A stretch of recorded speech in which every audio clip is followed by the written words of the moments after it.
So Marc Broom, here we are again, Radlett. Another win. Seems to come around quite often when we're playing 50 over. You must have been pretty proud of the girls out there today. Yeah, that's their best performance because they've done it with both skills and in the field, and I think it shows that when they're on form and they can perform with the bat as well as they did. They were outstanding with the bat and exceeded expectations that we had of them for today, and then back it up with the ball and in the field. I think that's been one of our biggest development points, is getting both skills performing on the day together. We've batted really well in the past and not quite backed up with the ball, and we bowled superbly but not quite backed up with the bat. Today they performed both and showed that coming to Radlett can be a tough place to come to as an opposition if that's the kind of cricket that we're going to play. So really proud of them today. And today you're coming off the back of your first loss just over a week ago back here at Radlett. What does that kind of say about the resilience of the team to kind of bounce back and, as you say, produce that kind of performance? Yeah, resilience is one of the things that we are working on, and ensuring that every time we go out there we're a little bit better than we were before. And we hold our hands out. In that Kent game, we underperformed in all areas, and you can't expect to win games cricket. You expect to get beat, and we should have got beat, and we did. So it's how do we continue to do the good things that we've done up to that point, but try and eliminate some of the work-ons that we had, and the way they went out. For Gaia to have an over that she would never normally have in the T20, to come back and get 5 wickets the way she did and show what a threat she is with the ball, I think it answered a lot of questions in her mind, let alone anybody else's. We know the player she can be, but the doubts she had in her mind about her ability with the ball, it completely eliminated after that performance today.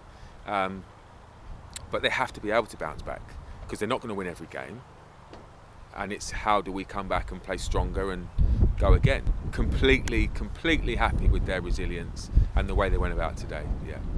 And we've just come to the end of the first block of one-day matches, and now moving into the Blast. How are they kind of dealing with that adjustment? How do you think they will deal with it? And as a team, and moving forwards and keeping that momentum going? I think the fundamentals remain the same. Bowl your best ball, be smart with your shots. T20 cricket, you've got to do it quicker. It's trying to eliminate the chaos that T20 brings. Focus on your skill set and what your role is within the team dynamic, and go out and love every minute of it. And if they play the way they played today in the T20 format, I would hope that they do quite well, because they were very clear about their plans today. T20 cricket can bring some moments where it becomes 50-50, but quite a lot of them, and knowing what they need to do in those 50-50 battles will hopefully see them through. So it's a format that they're used to. They played a lot of T20 cricket growing up, and I'm excited to see how they get on in that environment, and how they change, how they adapt quickly and so forth, because they've had one go, didn't quite work, so how are they going to bounce back from that? And it'll be interesting to see. And one thing that really stands out is the kind of squad depth. I think everyone has had at least one go around, most have had 2. What kind of confidence does that give you, knowing that everyone, you can give them the ball and the bat and they will put in a good shift? Well, I think that was all part of the selection at the start of the year. We went with quite a big squad, but we did say that everyone's going to get the opportunity. But when you get the opportunity, you have to take it.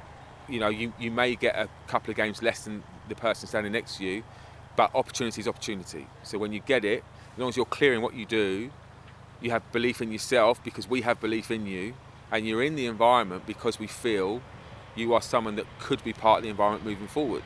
Now it's about going out and showcasing it. So we have got good depth, we've got some good experience, we've got a lot of inexperience, but that's what these opportunities give you, is that ability to go out and gain experience from different situations and different times.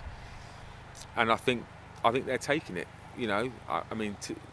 Today we obviously didn't call on too many batters, because Artemis and Finty were just exceptional.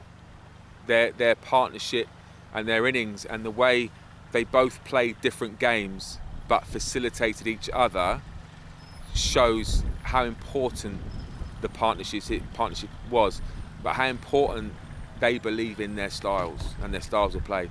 Finty at one point was just destructive, and I wouldn't want to be the bowlers bowling at her in that frame of mind. But Artemis remained calm, remained composed, didn't try and match Finty's scoring because she's not that sort of player, but she is someone that can bat for a long period of time, remain focused, manipulate gaps and score 100. And you don't see many batters carry their bat for 50 overs and come out 100 odd not out at the end of the game. If she does it every week and other players bat around her and we get another 150 from everyone else, well, I'd take 250. You know, I'd be confident in our bowlers defending 250 if they bowl well.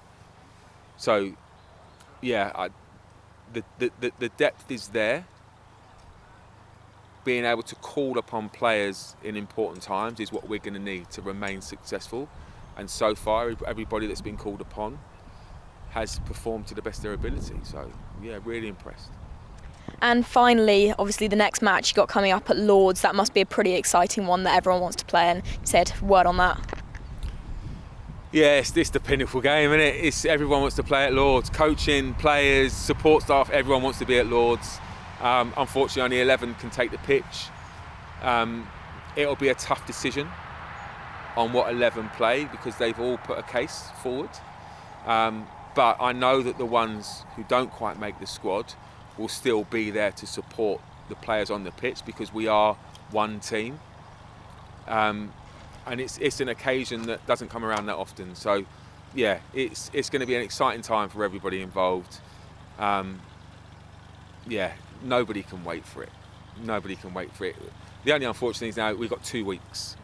And that's quite a long time when you feel like you're in good form. But we'll train hard, we'll focus on the T20 skills that we need, and they'll go out and they'll play to the best of their ability, I'm sure. And it will be a great, great occasion, yeah. I'm sure it will, can't wait, and thank you very much, and congratulations. Thank you very much.